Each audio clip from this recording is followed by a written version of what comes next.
Hello aspirants, welcome back to VIPS academy. నేను మీ Ashok. So APSC group 2 examination February 25 ఉంది కదండి. చాలామంది ప్రీవియస్ ఇయర్ క్వశ్చన్స్ ప్రాక్టీస్ చేసి ఉంటారు. అండ్ ఎవరైతే ప్రీవియస్ ఇయర్ క్వశ్చన్స్ ప్రాక్టీస్ చేయలేదో వాళ్ళందరికీ కోసం ఈ వీడియో అండి. సో పీవైక్యూస్ నుంచి మనము ఇప్పుడు కమింగ్ ఎగ్జామినేషన్లో ఎలా హెల్ప్ అవుతుంది, అసలు మనము ఏ థీమ్స్ ఎలా చూస్ చేసుకోవాలి ఏంటి అనేది ఇప్పుడు మనకి మనోజ్ సార్ చెప్తారు. సో మనోజ్ సార్ అందరికి కూడా తెలుసు, లాస్ట్ నోటిఫికేషన్లో మనకి 46 ర్యాంక్ వచ్చింది. So welcome Manoj sir. Thank you Ashok. So 1 second అండి. సో మనోజ్ సార్ ఇప్పుడు ఒక పీపీటీ షేర్ చేస్తారు, మీకు షేర్ చేసి అది చిన్న ఎక్స్ప్లెనేషన్ అనేది ఉంటుందండి. ఇందాక అశోక్ సార్ చెప్పినట్టు సో ప్రీవియస్ ఇయర్స్ క్వశ్చన్స్ ఇందాక నేను ఒకసారి ఆల్రెడీ ఇంతకుముందు ప్రీవియస్ వీడియోలో చెప్పానండి. ప్రీవియస్ ఇయర్స్ క్వశ్చన్స్ ఎందుకు సాల్వ్ చేయాలంటే ఏదో ఆ క్వశ్చన్ రిపీట్ అవుతుందని కాదు, మనకి examiner mind themes A type of themes అడుగుతున్నారు. సో మీకు ఈ వీడియోలో కొన్ని క్వశ్చన్స్ ద్వారా చూపిస్తాను. అదే ఏ టాపిక్స్ చదవాలో దీని ద్వారా మీకు ఐడియా వస్తుంది. For example let's me take this question. 2017లో చూసారనుకోండి. So this is one question about Nobel prize. Almost మనకి 3 to 4 క్వశ్చన్స్ నోబెల్ ప్రైజ్ మీద 2017లో జరిగిన గ్రూప్ 2 ప్రిలిమ్స్ లో అడిగారండి. ఇది చూడండి. ఒకటి, ఏ ఏరియా ఆఫ్ ఎకనామిక్స్ లో ఒలివ్ హార్ట్ అనే వాళ్ళు నోబెల్ ప్రైజ్ ఇన్ 2016 గెలిచారు, సేమ్ టాపిక్ మీద.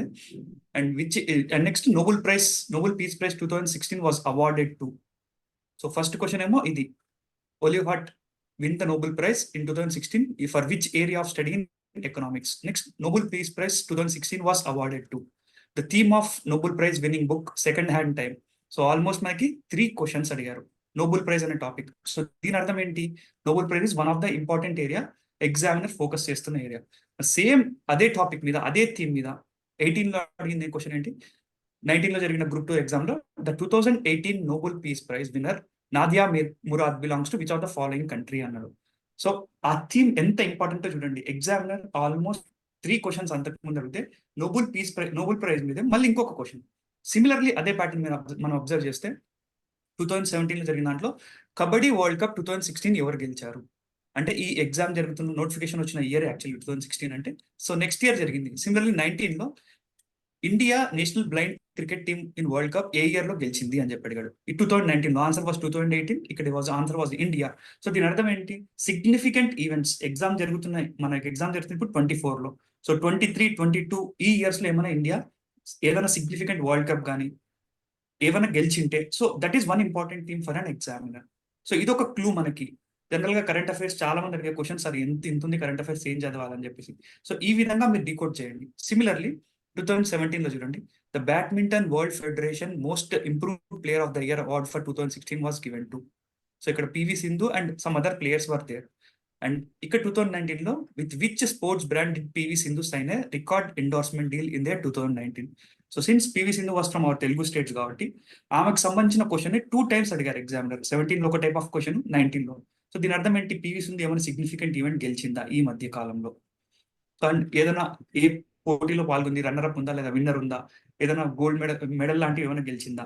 సో అబౌట్ పర్సనాలిటీస్, ఇక్కడ direct linking personalities with sports, that to from our Telugu states. అలాగే చూస్తే మీరు 2017లో హూ వన్ ద సాహిత్య academy award for poetry in Telugu. General గా మనకు అవార్డ్స్ ఇంపార్టెంట్ అంటారు. అన్ని అవార్డ్స్ చదవలేం కదండి. అందులో కూడా మన తెలుగు పర్సనాలిటీస్ ఏమైనా అవార్డ్స్ గెలిచారా? సో ఇక్కడ 2016లో సాహిత్య award was given for Telugu. సాహిత్య అకాడమీ అవార్డు అనేది literature one of the highest award in India. So అందులో కూడా తెలుగు పర్సన్ గెలిచారు కాబట్టి ఎవరు గెలిచారు? సో ఈ విధంగా అవార్డ్స్. సో ఈ విధంగా మీరు నారో డౌన్ చేసుకోవాలి. అవార్డ్స్ ఇంపార్టెంట్ అని తెలుసు, పర్సనాలిటీస్ ఇంపార్టెంట్ అని తెలుసు మనందరికీ. బట్ అందులో కూడా ఏ విధంగా మీరు నారో డౌన్ చేసుకుంటారు? సో ఈ విధంగా థీమ్స్ ని మీరు హైలైట్ చేసుకోవాలి. అలాగే కొన్ని క్వశ్చన్స్ ఏంటి, లాజికల్ గా థింక్ చేయాలి. ఫర్ ఎగ్జాంపుల్ సిమిలర్ ఇక్కడ చూసామనుకోండి, how many times can a person be elected as president of India? 17లో జరిగిన ఎగ్జామ్ లో. సిన్స్ మనకి 17లో ప్రెసిడెంట్ ఎలక్షన్స్ జరిగాయి అండ్ మనకి ఇప్పుడు 24లో జరుగుతుంది కదా. సో 23, 22లో ఏమైనా సిగ్నిఫికెంట్ రిలేటెడ్ ఎలక్షన్స్, ప్రెసిడెంట్ కానీ వైస్ ప్రెసిడెంట్ కానీ జరిగాయా? ఆ ప్రాసెస్ ఏంటి? మనకి పాలిటీ మెయిన్స్ లో ఉంది కానీ కరెంట్ అఫైర్స్ లో కూడా అదే టైప్ క్వశ్చన్ కదా. సో జనరల్ గా ఆ స్టంబుల్ అవ్వకూడదు. మీరు ఏ టైప్ ఆఫ్ క్వశ్చన్స్ వస్తాయని ఈ విధంగా మీరు ప్రీవియస్ ఇయర్స్ క్వశ్చన్స్ ని ఒక తాడు లాంటిది to reach our goal. So ఆ తాడ్ని కరెక్ట్ గా పట్టుకొని, తాడ్ని కరెక్ట్ గా యూజ్ చేసుకుంటే you can easily reach our goal. Similarly ఇక్కడ చూసారనుకోండి, why did Alauddin Khilji introduce a market policy of fixed price for food grains?